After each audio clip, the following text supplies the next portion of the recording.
Hello बच्चों, इस video में मैं केमिस्ट्री का चैप्टर फर्स्ट जो आपका है सॉलिड स्टेट, उसके एनसीईआरटी क्वेश्चन का एक डिस्कशन करने के लिए आया हूँ। हमारे पास मात्र 26 क्वेश्चन इसमें हैं। इसमें करीबन 6-7 क्वेश्चन ऐसे हैं जिसमें न्यूमेरिकल्स है, बाकी बहुत में डेरिवेशन पार्ट है जो कि आपको कुछ पुराने वीडियो से मैं दिखाया हूँ। कुछ डेरिवेशन है वो मैं क्वेश्चन नंबर में आपको जाकर दिखाऊँगा और कुछ थ्योरेटिकल क्वेश्चन है। ठीक है, जो न्यूमेरिकल वाले पोर्शन होंगे जिसमें कैलकुलेशन करना होगा, मैं पूरा स्टेप कर दूंगा। लास्ट स्टेप कैलकुलेशन केवल आप अगर अपने मोबाइल या कैलकुलेटर से या हाथ से भी या लॉक टेबल से अगर आप कर लेते हो तो इसका रिजल्ट तक आप पहुंच जाओगे। तो मैं एक एक करके सारे क्वेश्चन को डिस्कस कर रहा हूं। जैसे आपका क्वेश्चन नंबर 1 जो है उसका कहना है 1.1 your first question, define the term amorphous, give few example of amorphous. Amorphous क्या है? तो एनसीईआरटी पेज नंबर 3 में आपको क्रिस्टलाइन और एमॉर्फस के बीच में डिफरेंस है, वहाँ पर जाके आप एमॉर्फस सॉलिड को स्टेटमेंट में जाकर डाल दीजिए। The solid having not definite geometrical arrangement, जिस सॉलिड का ज्योमेट्रिकल अरेंजमेंट डिफिनिट नहीं है, रेगुलर नहीं है, डिसऑर्डर है, first type of solid are called amorphous solid. तो आपको लिखना सिर्फ इतना है, the solid having not definite geometrical arrangement are called amorphous solid. It is pseudo type of solid, it is super cooled liquid, इसकी melting point कम होती है, it is isotopic in nature. बहुत सारे पॉइंट आपको मिलेंगे। And the some example are of amorphous, glass, rubber, plastic, etc amorphous. Question number 1, question number 1.2 ये जो आपका है इसका कहना है कि what make glass different from solid such as quartz. मैंने ग्लास और क्वार्ट्ज में क्या डिफरेंस है, तो मुझको बोला है कि glass is the amorphous solid. Glass is the amorphous solid, आप आंसर में लिखिएगा glass is the amorphous solid. इसके जो पार्टिकल्स हैं वो है SiO4, लेकिन ये शॉर्ट रेंज में है। एमॉर्फस है तो इसके जो रेंज होते हैं वो शॉर्ट होते हैं, लेकिन जो क्वार्ट्ज है वो एक क्रिस्टलाइन टाइप का सॉलिड है। इसमें भी पार्टिकल्स SiO4 ही हैं, बट इसके रेंज लॉन्ग होते हैं, काफ़ी हार्ड होती है। तो ग्लास और क्वार्ट्ज दोनों में जो कंसिस्टेंट पार्टिकल्स है वो दोनों सेम है SiO4, बट ये शॉर्ट रेंज के हैं, ये लॉन्ग रेंज के हैं, ये एमॉर्फस है और ये क्रिस्टलाइन है। और फिर बोलता है कि आप एक क्वार्ट्ज को ग्लास में कैसे कन्वर्ट कर सकते हो। तो अगर क्वार्ट्ज को हम स्ट्रांगली हीट करें, when quartz strongly heated and sudden cool, अगर मैं क्वार्ट्ज को स्ट्रांगली हीट करूं एंड सडन कूल कर दूं, then it comes into there glass form. तो when quartz strongly heated and suddenly cooled, then it convert into glass. Question number 3 ये था 2। 1.3 में अगर मैं आता हूँ तो ये बोल रहा है classify each of the following solid as ionic, metallic, molecular, network और एमॉर्फस। ये कुछ एग्जांपल है। इसमें आपका मेटालिक कौन है, तो 4 टाइप के सॉलिड जो आपके पास है। पहला है आपका आयनिक सॉलिड। इसमें कौन कौन है, तो मैं जहाँ से देख रहा हूँ आयनिक सॉलिड आपके हैं अमोनियम फॉस्फेट, ये आयनिक सॉलिड है। दूसरा है आपका LiBr, ये आयनिक सॉलिड है। दूसरा बोला मेटालिक सॉलिड। इसमें कौन है, मेटालिक सॉलिड आपके होंगे रुबिडियम, Rb, और मेटालिक सॉलिड इसमें आपके हैं ब्रास। जबकि तीसरा है आपका मॉलिक्यूलर सॉलिड। तो मॉलिक्यूलर सॉलिड कौन है, मॉलिक्यूलर सॉलिड में P4O10 अगर है वो है, दूसरा I2 है, P4 है, ये सब मॉलिक्यूलर सॉलिड है। अगला आपका बोला नेटवर्क सॉलिड या कोवेलेंट सॉलिड। तो नेटवर्क या कोवेलेंट ये कौन है, ये आपके होंगे SiC, सिलिकॉन कार्बाइड होगा, सिलिकॉन कार्बाइड है, सिलिकॉन है, ये सब है वो वाली सॉलिड। और ग्रेफाइट भी इधर ही होंगे कोवेलेंट सॉलिड में, ग्रेफाइट। और लास्ट में बोलता है आपका एमॉर्फस कौन है, एमॉर्फस में मात्र है प्लास्टिक सॉलिड। तो एनसीईआरटी क्वेश्चन नंबर 1, 2, 3। अब मैं आपको लेके आता हूँ क्वेश्चन नंबर 4। एक क्वेश्चन करके आप देखिए और क्वेश्चन आपने सॉल्व कर लीजिए। क्वेश्चन नंबर 4 में अगर मैं आऊँ तो क्वेश्चन नंबर 4 आपसे बोला है ये कि what do you mean by coordination number, the number of nearest neighbour in close pack structure. किसी भी क्लोज पैकिंग स्ट्रक्चर में, चाहे वो HCP हो चाहे CCP हो, इसके जो नियरेस्ट नाइबर होते हैं it is called there coordination number. Simple भाषा में समझिए तो किसी एक एटम के टच में कुल जितना एटम होता है it is called there coordination number. अलग अलग का कोऑर्डिनेशन आपका अलग अलग होता है। तो किसी का कोऑर्डिनेशन नंबर 2 है, किसी का 4 है, किसी का 6 है, किसी का 8 है, किसी का 12 है। बट आपसे पूछा है क्वेश्चन नंबर 1.4 का 2 में what is the coordination number of cubic close packing. तो क्यूबिक क्लोज पैकिंग का कोऑर्डिनेशन नंबर 12 है। दूसरा BCC स्ट्रक्चर, BCC का कोऑर्डिनेशन नंबर 8 है, 8।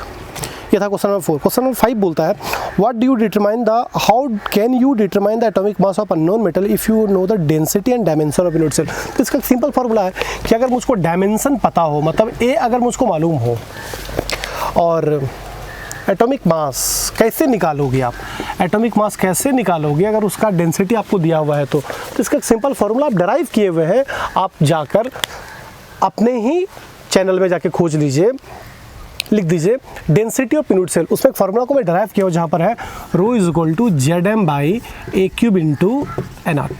तो एवोगाड्रो नंबर तो आपको पता है, डायमेंशन पता होगा तो ये भी पता होगा, डेंसिटी मालूम है, और अगर डायमेंशन मालूम है तो उसका SCC BCC FCC पता चलेगा, Z पता चल जाएगा, इससे मास हम निकाल सकते हैं। तो mass is equal to rho A³ N0/Z से हम निकाल सकते हैं उस अननोन सॉलिड का मॉलिक्यूलर मास। ये था क्वेश्चन नंबर आपका 5। क्वेश्चन नंबर 6 बोलता है stability of a crystal is reflected to atom magnitude of melting point. Comment पता, stability of crystal is reflected to magnitude of melting point. इसका मतलब है अगर मेल्टिंग पॉइंट ज़्यादा है तो इसका मतलब वो ज़्यादा स्टेबल होंगे, और ये स्टेबिलिटी आता है उसका मैग्नीट्यूड ऑफ इंटरमोलिकुलर फोर्स से। किसी भी सॉलिड का इंटरमोलिकुलर फोर्स जितना स्ट्रांग होगा, फिर से किसी सॉलिड का इंटरमोलिकुलर फोर्स जो है उसके पार्टिकल्स के बीच में जो फोर्स ऑफ अट्रैक्शन है वो अगर काफ़ी स्ट्रांग होगी तो काफ़ी स्टेबल होगी, अगर स्टेबल अगर होगी तो उसकी मेल्टिंग पॉइंट ज़्यादा होगी। कुछ एग्जांपल आपके पास हैं, जैसे पहला है वाटर। तो मेल्टिंग पॉइंट तो किसी का NCERT बुक के डाटा में नहीं है, बट साइड बुक से डाटा को उठाया जा सकता है कि वाटर का मेल्टिंग पॉइंट मैंने लिख के रखा था, वाटर का है 273 केल्विन, जबकि इथाइल अल्कोहल का है 155.7 केल्विन, जबकि डाईइथाइल ईथर का है आपका 156.8 केल्विन, और लास्ट में मीथेन का दिया हुआ है 90 केल्विन, 0.5 केल्विन। देखिए वाटर का इंटरमोलिकुलर फोर्स सब मेल्टिंग पॉइंट सबसे ज़्यादा है। इसका साफ मीनिंग यही हो रही है कि वाटर का मेल्टिंग पॉइंट सबसे ज़्यादा है। इसका मतलब water are strongly able to form hydrogen bond, water सबसे स्ट्रॉन्ग हाइड्रोजन बॉन्ड बना सकता है। अल्कोहल के कंपेयर में भी वाटर के पास हाइड्रोजन बॉन्ड ज़्यादा होगी, जबकि ईथर एक पोलर मॉलिक्यूल्स है, इसके पास डायपोल डायपोल इंटरेक्शन है, जबकि methane is a covalent compound having only van der Waals force. So इसका मेल्टिंग पॉइंट सबसे कम, वाटर का सबसे ज़्यादा है। तो NCERT डाटा में ये चार्ट नहीं था, तो आप इस चार्ट के साथ डिस्कस उसका कर सकते हैं। चलता हूँ मैं क्वेश्चन नंबर 6 में। How can you distinguish between following pair of compound. पहला है HCP और CCP। तो जब भी HCP और CCP में डिफरेंस मांग रहा है तो 3D पैकिंग का एक पार्ट हो गई। 3D पैकिंग हमारे दो टाइप की होती है, HCP CCP। दोनों में काफ़ी सिमिलरिटी है, बट डिफरेंस दोनों में एक चीज़ का है, if layers are arranged in the order of AB then it is HCP, but if layers are arranged in the order of ABC then it is called CCP। तो HCP और CCP का layer arrangement में difference है। बाकी दोनों का packing efficiency 74%, दोनों का रैंक आपका 12 है, बाकी दोनों में 74% आपका स्पेस फील्ड है, दोनों का ग्राउंड लेयर सेम होती है। दोनों में डिफरेंस होता है सिर्फ लेयर के अरेंजमेंट का। अगर लेयर का order first, third, fifth, 7 similar है, मैंने AB के ऑर्डर में है तो HCP, अगर ABC का ऑर्डर फॉलो कर रहा है तो यह CCP। नेक्स्ट डिस्टिंग्विश है क्रिस्टल लैटिस और यूनिट सेल में क्या डिफरेंस है। The regular 3D arrangement of unit cell in space is called crystal lattice. Slow बोलता हूँ। The regular 3D arrangement of unit cell in space is called crystal lattice, and the smallest part of crystal lattice is called unit cell. तो unit cell is the smallest part of crystal lattice, और crystal lattice तो एक 3D dimension हो गई जिसमें unit cell को 3D आप arrange करते हैं। नेक्स्ट बोला टेट्राहेड्रल वर्ड्स और ऑक्टाहेड्रल वर्ड्स में क्या डिफरेंस है। अरे जो वर्ड्स 1, 2, 3 एटम से मिलकर बना हुआ है, दिस इज टेट्राहेड्रल वर्ड्स, मतलब 3 नीचे 1 ऊपर, ये है टेट्राहेड्रल वर्ड्स। जबकि octahedral voids are the voids which is found between 2 triangular voids. एक ट्रायंगुलर मैंने ऊपर से लिया, एक ट्रायंगुलर मैं इसके ऊपर से जाके डाल देता हूँ, ये हो गया ऑक्टाहेड्रल वर्ड्स। तो ऑक्टाहेड्रल वर्ड्स में 6 एटम से वर्ड्स बनता है, जबकि टेट्रा में 4 एटम से वर्ड्स बनता है। और एक और डिफरेंस दोनों में है, दोनों में रेडियस रेशियो डिफरेंस है। इसका रेडियस रेशियो है आपका 0.225 और इसका है 0.414। ये एक डेरिवेशन है, आपने प्रूव किया है। रेडियस रेशियो नाम का एक डेरिवेशन एक आपका टॉपिक है, उसमें जाके आप सर्च कीजिए radius ratio of voids in tetrahedral voids. The relation between R voids by R square is 0.225 और in octahedral voids R voids by R square is equal to 0.414। Next है how many lattice point are there in one unit cell of the following. FCC में कितने हैं। Face centre cubic 4, face centre tetragonal में भी 4 और body centred में 2। ये rank आपसे पूछना चाह रहा है। How many lattice point are there in one unit cell of each of the following lattice? Face centred cubic 4, face centre tetragonal 4, body centre 2। Next question number 9 में मैं आ गया हूँ। क्वेश्चन नंबर 9 में अगर मैं पहुँचता हूँ तो 9 का क्वेश्चन कहना है कि एक्सप्लेन द सिमिलरिटी या डिफरेंस बिटवीन मेटालिक और एनी क्रिस्टल। मेटालिक और एनी क्रिस्टल में क्या डिफरेंस है? तो एनसीईआरटी पेज नंबर 6 में एक जो सॉलिड को आपने 4 पार्ट में बांटा है, कंसिस्टेंट पार्टिकल्स के बीच में लग रहे फोर्स ऑफ अट्रैक्शन के आधार पे, वहाँ पर पॉइंट बाय पॉइंट आपके करके दी हुई है मेटालिक सॉलिड में पार्टिकल्स कौन है, फोर्स ऑफ अट्रैक्शन कौन है, फिजिकल नेचर क्या है, एग्जांपल क्या है। सेम टाइप से आपको आयनिक सॉलिड में मिलेंगे। जैसे आयनिक सॉलिड में जो कंसिस्टेंट पार्टिकल्स हैं वो आयंस है, जबकि मेटालिक सॉलिड में है positive ion in the sea of delocalised electron. Ionic solid में फोर्स जो पार्टिकल्स के बीच में होता है वो कोलम्बिक फोर्स है, जबकि उसमें मेटालिक बॉन्डी होती है। आयनिक सॉलिड जो है इलेक्ट्रिसिटी कंडक्ट सॉलिड स्टेट में नहीं करता है, मोल्टन स्टेट में करता है, जबकि मेटालिक सॉलिड सॉलिड स्टेट में भी करता है। तो there are some difference between metallic solid और आयनिक सॉलिड। क्वेश्चन नंबर में 10 में आ रहा हूँ। Calculate the packing efficiency in of the following metal. Simple cubic में 52.4%, बॉडी सेंटर्ड में 68% और फेस सेंटर्ड में 74%। क्वेश्चन नंबर 1.10 में एक वीडियो आपके पास है सॉलिड स्टेट में ही, वो है आपका पैकिंग इफिशियंसी नाम का। उसमें तीनों प्रूफ की हुई है। एससीसी में 52.4%, एफसीसी में आपका 74% और बीसीसी में 68%। उस वीडियो को आप जाके देख लीजिए, तीनों प्रूफ आप कर सकते हैं। ये परसेंटेज प्रूफ आपसे मांग रहा था। अब मैं आ गया हूँ क्वेश्चन नंबर 11 में, जहाँ से कुछ न्यूमेरिकल्स आपको मिलेगा। 1 to 10 क्वेश्चन तो थ्योरेटिकल थे, छोटे छोटे क्वेश्चन थे, आप डिस्कस करके निकल सकते हैं। बट क्वेश्चन नंबर 11 से आपको डाटा के साथ कैलकुलेशन करना होगा। तो इसमें एक चीज़ का ध्यान दीजिएगा कि मैं पूरा काम कर दूंगा, लास्ट में यूनिट भी पुट करूंगा, लेकिन कैलकुलेशन पार्ट आप खुद बैठ के करें, क्योंकि अगर मैं बोर्ड पे कैलकुलेशन करता हूं तो आप खुद इमेज कर सकते हैं कितना टाइम वो टेकन करेगा। ठीक है, तो मैं आता हूं क्वेश्चन नंबर 11 पर।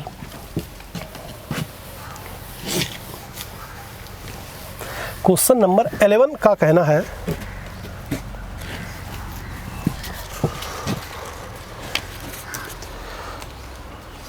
क्वेश्चन नंबर 11 बोलता है silver crystal in FCC lattice. Question number 11 में मैं चलता हूँ। 11 silver crystal in FCC lattice. जैसे एफसीसी बोला Z = 4, if edge length of unit cell is A is given 4.07 into 10⁻⁸ centimetre. Edge length हमारे सेंटीमीटर में ही होना चाहिए, सेंटीमीटर में ही है। Density is given 10.5 gram per centimetre cube. Density gram per centimetre cube में होना चाहिए, है। Calculate the atomic mass of silver. आपसे मास पूछा, सीधा आप डेंसिटी ऑफ यूनिट सेल का फॉर्मूला में जाइए। ρ = Zm/A³ into Na, Avogadro number. m निकाल लीजिए, m = ρ A³ Na/Z। सबका वैल्यू पुट कर दिए। ρ इज गिवन 10.5, ए दिया हुआ है 4.07 इंटू 10⁻⁸ का करना होगा क्यूब। ध्यान दीजिए, ये तो -24 हो जाएगा, और 4.07 इंटू 4.07 इंटू 4.07 आपको करना होगा, into Avogadro number 6.022 into 10⁻23 by rank is given कितना 4। आप इसको कैलकुलेट कीजिए और जो भी आएगा, जैसे मान लीजिए 107 आता है, ये मैं अंदाजे लिख रहा हूँ। अब इसका आंसर कितना वो तो आपको देखना होगा कि 1.11 का आंसर आपका कितना है। अब अगर मैं इसका आंसर देखूँ तो 1.11 का आंसर आपका दिया हुआ 106, 107 या 106 U एटॉमिक मास यूनिट। तो ये था क्वेश्चन नंबर आपका 11। अब मैं चलता हूँ 12 की तरफ। ये 12 क्वेश्चन क्या बोला, ये भी थोड़ा थ्योरेटिकल क्वेश्चन है। 12 का कहना है कि एक cubic solid is made of 2 element P and Q। एक कोई कंपाउंड 2 एलिमेंट से मिलकर बना है, P और Q से। Atom Q are at the corner of Q। Q जो है वो कॉर्नर पे है, तो आपको समझना होगा कॉर्नर तो हमारे यूनिट सेल में 8 होते हैं, और कॉर्नर पे जब भी होगा तो 1/8 पार्ट होगा, तो 1/8 इंटू 8, 1/8 इंटू 8 मतलब 1। इसका मतलब Q हो गया 1, और P are at the body centre. P हमारे बॉडी सेंटर में, अब तो बॉडी सेंटर में हमेशा एक ही एटम होता है 1, यानी कि P भी हमारा हो गया 1। तो बोलता है कि what is the formula, formula is PQ, formula is PQ। उसका फार्मूला होने वाला है PQ, क्योंकि Q था कॉर्नर पे, और कॉर्नर पे 1/8 इंटू 8 मतलब 1, और P is are the body centre, तो बॉडी सेंटर में 1 और Q भी हमारा 1, तो मिलकर हमारा फार्मूला हो गया PQ। क्वेश्चन नंबर 13 एक वीडियो में मैंने डाला है, और इसमें थोड़ी सी तकलीफ आपको होगी, क्योंकि यहाँ निकालना है रेडियस, और रेडियस अगर आपको निकालना होगा तो क्यूब रूट का चक्कर है, आपको लॉग का ही सहारा लेना पड़ेगा। तो न्यूबियम क्रिस्टल इन BCC स्ट्रक्चर, तो न्यूबियम क्रिस्टल का BCC स्ट्रक्चर, तो Z = हमको दिया हुआ है 2। Density is given 8.55 gram per centimetre cube.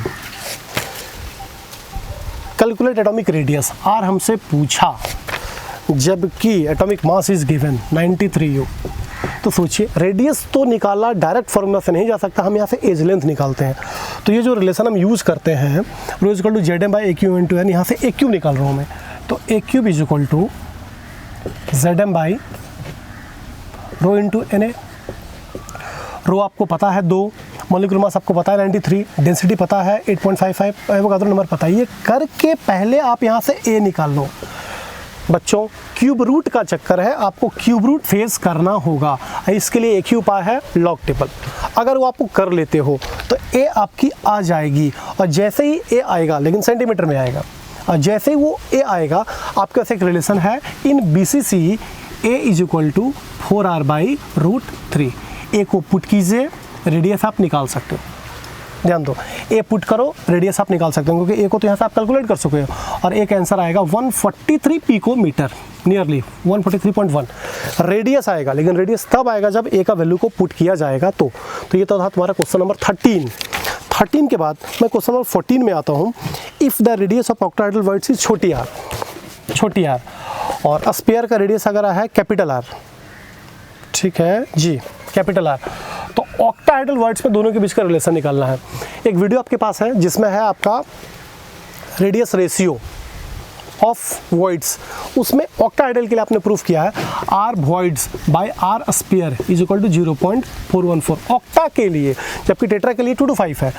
तो जहाँ वॉइड्स का रेडियस आप यहाँ पर छोटी आर कर दो, और जहाँ पे स्फीयर का रेडियस वहाँ पर आप बड़ी आर कर दो, और यहाँ से रिलेशन आप ला सकते हो 0.414। इस क्वेश्चन को बनाने के लिए आप ऊपर में लिख दीजिए radius ratio of octahedral words अपने चैनल में जाकर, और आपको वहाँ पर मिलेगा। एक डेरिवेशन आपको मैंने प्रूफ किया है, शायद 15-16 मिनट का होगा, लेकिन हम वहाँ पे टेट्रा और ऑक्टा दोनों का प्रूफ किए हैं, लेकिन आपसे यहाँ सिर्फ मांग रहा है ऑक्टा का। क्वेश्चन नंबर में चलता हूँ अब 15 की तरफ। ये तो था आपका 14। अब अगर मैं 15 क्वेश्चन में आता हूँ तो क्वेश्चन नंबर 15 का कहना है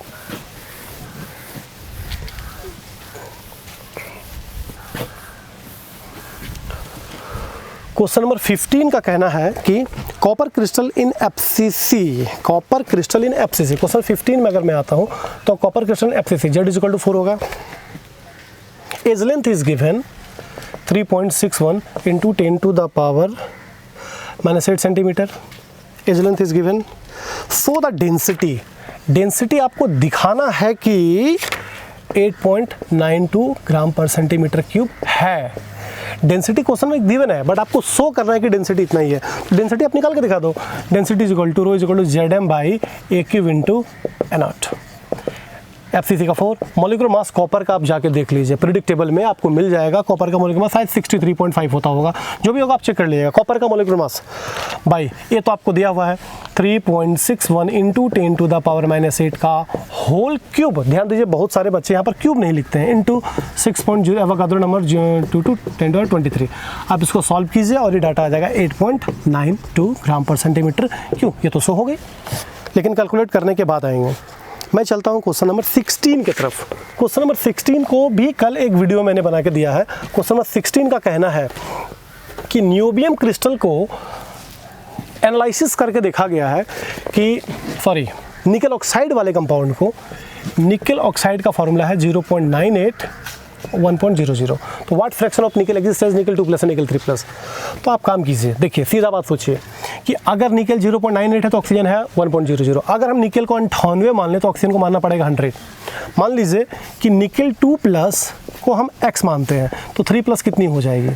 3+ हो जाएगा 98 - x। अरे भाई क्योंकि टोटल तो 98 है ना। अब निकालिए टोटल चार्ज ऑफ कैटायन और टोटल चार्ज ऑफ एनायन, और यहाँ पर चार्ज बराबर कर दो। तो टोटल चार्ज अगर हम निकल का देखें तो 2+ है 2, तो यहाँ हो गया 2x प्लस ये हो गया 3+ है 98 - x। और टोटल चार्ज ऑफ ऑक्सीजन कितना है? ऑक्सीजन पे चार्ज होता है -2, मैग्नीट्यूड में लेना है 2, लेकिन है 100। ये हो गई आपकी 200। अब इसको अगर सॉल्व करोगे तो x का वैल्यू आ जाएगा 94। सॉल्व कर लो, x का वैल्यू आएगा 94। जब x 94 आ गया तो हमको निकल 2+ पता चल गया 94, तो ये होगा आपका 4। लेकिन अब हमको निकालना परसेंटेज, तो निकल 2+ का परसेंट क्या होगा, तो निकल 2+ है कितना, x 94, तो 94 बाई टोटल 98 इंटू 100, ये लगभग 96% आएगी। और निकल 3+ का परसेंटेज क्या, निकल 3+ है कितना, 4 बाई टोटल इंटू 100, ये लगभग आपको 4% आएगा, क्लोज आएगा। ऐसे 95.9% है। तो ये हो गया क्वेश्चन नंबर आपका, कौन सा था ये, 17 नंबर क्वेश्चन। अब 17 क्वेश्चन में अगर आप आते हो तो 17 क्वेश्चन का कहना है कि what do you mean by semiconductor. तो एक आपका टॉपिक है electric property of solid. Electric property में आपको ये टॉपिक है कि कंडक्टर, सेमीकंडक्टर, इंसुलेटर के बीच में 3 तरीके से डिफरेंस आप देखें। सबसे इंपॉर्टेंट है आपका बैंड थ्योरी पर, उसके बाद है कंडक्टिविटी रेसिस्टिविटी पर है, तो इलेक्ट्रॉनिक थ्योरी। सेमीकंडक्टर आप कहते किसको है, the substance through which electricity can flow partially are called semiconductor. Semiconductor 2 type की होती है, एन टाइप और पी टाइप। अगर प्योर सेमीकंडक्टर पे आपने ट्राइवेलेंट इम्प्योरिटीज डाला तो बनेगा पी, अगर प्योर सेमीकंडक्टर पे पेंटावेलेंट इम्प्योरिटीज डाला तो बनेगा एन, और एन और पी दोनों इम्प्योर है। तो describe the 2 main type of semiconductor, construct there conduction mechanism. ठीक है, एन टाइप पर उस वीडियो में आपको मिल रहा है कि एन टाइप पी टाइप बना कैसे, उसका मैकेनिज्म क्या है। तो जब प्योर सेमीकंडक्टर पे आप ट्राइवेलेंट इम्प्योरिटीज डालोगे तो बनेगा पी टाइप, और प्योर सेमीकंडक्टर पे पेंटावेलेंट इम्प्योरिटीज डालोगे तो बनेगा एन टाइप। अब चलता हूँ क्वेश्चन नंबर 18 की तरफ। तो क्वेश्चन नंबर 18 का क्या कहना है, क्वेश्चन नंबर 18 का कहना है ये कि 26 क्वेश्चन टोटल है, आप 18 के पास अभी आ रहे हैं।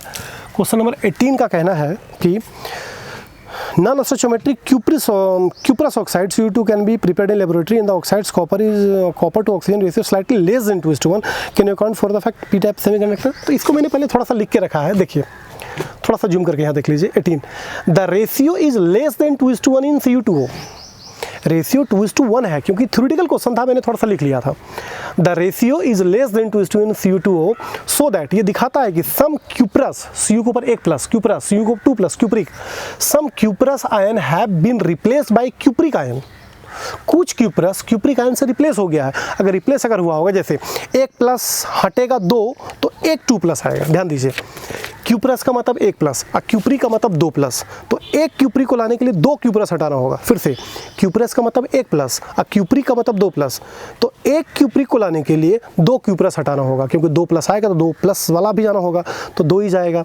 लेकिन अगर ये 2 गया तब तो ये एक ही एटम आके फिल करेगा, तो एक एटम आके इसको फिल किया तो एक वैकेंट रहेगा, तो इसका मतलब इट फॉर्म ए होल, ये एक होल बनाएगा, और जब होल बनाएगा तो ये होगी P type semiconductor. Question number 18 में है कि कुछ क्यूप्रस जो है क्यूप्रिक से रिप्लेस जब हुआ तो वहाँ पर होल क्रिएट हो गई, और होल क्रिएट होगा तो ये पी टाइप की तरफ चला जाएगा, तो ये सेमीकंडक्टर जो होगा ये होगा आपका P type semiconductor. Question number 19 में हम चलते हैं। 19 का कहना है ferric oxide crystallise in hexagonal close packing arrangement in oxides form with 2 out of every 3 octahedral voids occupy the ferric ion, derive the formula ferric oxide. तो इसको भी मैंने यहाँ दिखाया 19 नंबर क्वेश्चन में। Let the number of oxide ion is x। Oxide ion जो हमारा O के ऊपर -2 है उसको मान लिया x। तो जब टोटल आयन हमारा x है तो ऑक्टाहेड्रल वर्ड्स भी x ही होता है। ये मैंने आपको कभी दिखाया है कि जितना एटम होगा उतना ही ऑक्टाहेड्रल वर्ड्स बनेगी, और टेट्रा उसका बनेगा डबल, और 10 तो 8 गुनी होती है। तो let the number of oxide ion is x, then octahedral voids भी जनरेटेड होगा x। As 2/3 of octahedral voids occupied by ferric ion, तो नंबर ऑफ फेरिक आयन कितनी हो जाएगी, तो 2/3 इंटू x, 2x/3। अब हमको दोनों का रेशियो देखना है। Ferric ion is to oxide ion, तो फेरिक आयन है कितना 2x/3, और ऑक्साइड आयन था x, तो 2x/3 इंटू x, इसको इधर ले x को काटा दिया, यानी 2:3, यानी कि फेरिक और ऑक्सीजन का जो रेशियो होगा वो होगा 2:3। फॉर्मूला होगा Fe2O3, फॉर्मूला हो जाएगा Fe2O3। तो फॉर्मूला रेशियो तो आप 2:3 आप ला रहे हैं, बट फॉर्मूला होगा Fe2O3। क्वेश्चन 18। 19 में अगर मैं आता हूँ, ये था आपका 19। 20 में चलता हूँ। Classify each of the following being P type और N type. Germanium doped with indium, ये तो पी टाइप है। जर्मेनियम को इंडियम से डोप करोगे तो पी टाइप है। और silicon doped with boron, silicon को बोरोन के ऊपर डालोगे तो बोरोन में 3, सिलिकॉन में 4। सिलिकॉन को डोप किया गया बोरोन से, सिलिकॉन को डोप किया गया बोरोन से, यानी कि बोरोन आई है, यानी ये भी पी टाइप है। तो दोनों का रिजल्ट है आपका पी टाइप। क्वेश्चन नंबर 20 में। 21 भी एक छोटा सा न्यूमेरिकल है, इसमें अगर मैं जाके देखूँ तो ये बोला कि गोल्ड एटम FCC में है, तो FCC में 21 में मैं आ गया। FCC में आपको पहले से पता है A = 4R/√2 रिलेशन आपका प्रूफ है। अगर हमको रेडियस दिया हुआ है और एज लेंथ पूछ रही है तो क्या क्वेश्चन है, रेडियस को बैठाइए, सॉल्व कीजिए, ए निकल जाएगी। सेंटीमीटर में दिया तो सेंटीमीटर में, पिकोमीटर में दिया तो पिकोमीटर में, रेडियस जिस भी यूनिट में आप यहाँ पर पुट कर दीजिए और ए आप उसी यूनिट में ले लीजिए। तो सिंपल क्वेश्चन है, रेडियस का वैल्यू पुट करके एज लेंथ आप निकाल सकते हैं। आपसे पूछा कि what is the length of side, मैंने एज लेंथ पूछ रहा है। क्वेश्चन नंबर 22 में मैं चलता हूँ। 22 बोला बैंड थ्योरी के आधार पे आपको डिफरेंस करना है कंडक्टर, सेमीकंडक्टर, इंसुलेटर का। दोनों क्वेश्चन में वही है। तो देखिए बैंड थ्योरी के आधार पे conductor, semiconductor, insulator, every substance having two type of band, valence band और कंडक्शन बैंड। अगर दोनों बैंड के बीच में गैप बिल्कुल नहीं है, एकदम दोनों बैंड आपस में क्लोज है, तो इट इज़ कंडक्टर।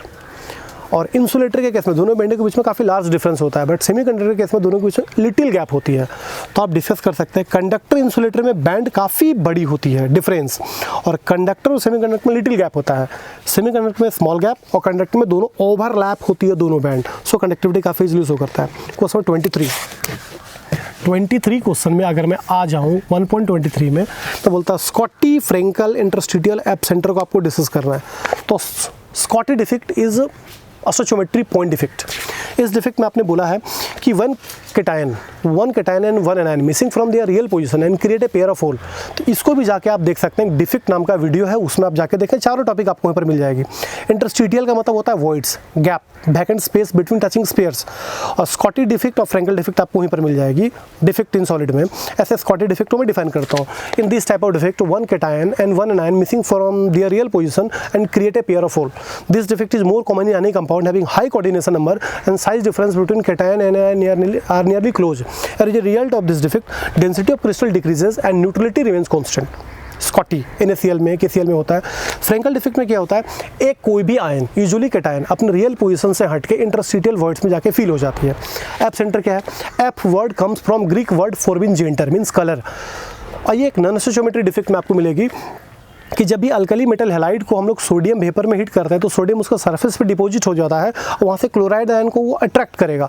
तो क्लोराइड जब वहाँ से निकलेगा तो जगह वैकेंट होगा और उस वैकेंट को सोडियम के द्वारा लूज किया गया इलेक्ट्रॉन फील करेगा। The hole occupied by free electron is called F centre. The hole occupied by free electron is called F centre. Question number 24 में मैं आता हूँ।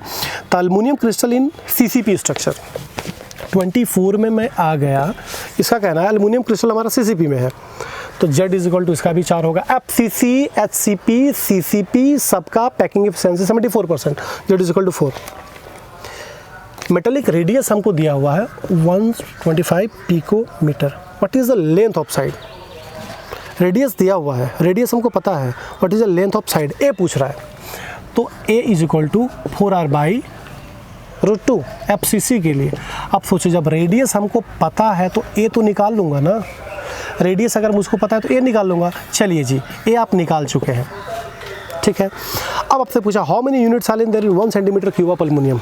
बी पार्ट क्वेश्चन, सेकंड 2 है, सेकंड क्वेश्चन। तो इसके लिए क्या करना होगा, पहले आपको निकालना होगा ए क्यूब, वॉल्यूम आप निकाल लीजिए, ये निकल गई, ए क्यूब आप निकाल लीजिएगा। आप फिर बोल देना number of unit cell present in 1 centimetre cube of aluminium. तो 1 centimetre cube by a cube जो निकाले हैं 100, ए क्यूब को भी कन्वर्ट कर देना सेंटीमीटर में। अब इसको सॉल्व कर देना, समझ में आई। Number of unit cell are in 1 centimetre cube, तो 1 centimetre cube by volume of unit cell, तो वॉल्यूम ऑफ यूनिट सेल हमारा ए क्यू होगी। आप यहाँ से ए निकाल चुके हैं, ए क्यू को कन्वर्ट कर देना सेंटीमीटर में, डाल के सॉल्व कर देना। Question 25, if sodium is doped with 10⁻³ mole% of SrCl2, what is the concentration of cation vacancy. तो ये 25 बोल रहा है कि 10⁻³ मोल%, परसेंट का मतलब बाई 100, और मोल को हटाने के लिए 6.022 इंटू 10⁻23। इसके लिए ऊपर करता हूँ -2 का मतलब -5, और 23 में 5 जाएगा तो 18, 19, 20 के बाद 83 आ जाएगा। यहाँ पर 18 आपका रिजल्ट होगा ये 6.022 इंटू 10⁻23। देख लीजिए ये रिजल्ट है आपका। क्वेश्चन को अगर पढ़िए, ये बोला था 10⁻³ मोल%, तो 10⁻³ परसेंट के लिए बाई 100 किया, अब मोल को मैंने खोल दिया 6.022 इंटू 10⁻23। क्वेश्चन 26 लास्ट क्वेश्चन है, explain the following term with the example. Ferromagnetism, para, ferri, anti ferro, 12, 16, 13, 15 group compound. Last video आपको सॉलिड स्टेट का जो था उसमें था मैग्नेटिक प्रॉपर्टी ऑफ सॉलिड। इसमें मैंने 5 मैग्नेटिक प्रॉपर्टी का डिस्कस किया है, डाई, पारा, फेरो, एंटी फेरो और फेरी। या तो एनसीईआरटी का लास्ट पेज जो आपका है, पेज नंबर 27-28 में डायरेक्ट आपको लिखा है डाई, पारा, फेरो, एंटी फेरो, फेरी। वहाँ से जाके आप इसको उठा सकते हैं। और एक लास्ट क्वेश्चन, 12 और 16 ग्रुप क्या बोलना चाह रहा है? ये बोलना चाह रहा है ग्रुप 16 और 12 में क्या कुछ कंपाउंड फॉर्म करते होंगे। तो 12 ग्रुप का मतलब ये हो गया जिंक, कैडमियम, Hg, और 16 हो गई ऑक्सीजन, सल्फर, सेलेनियम। तो यहाँ पर एक कंपाउंड आपका बनता है ZnO।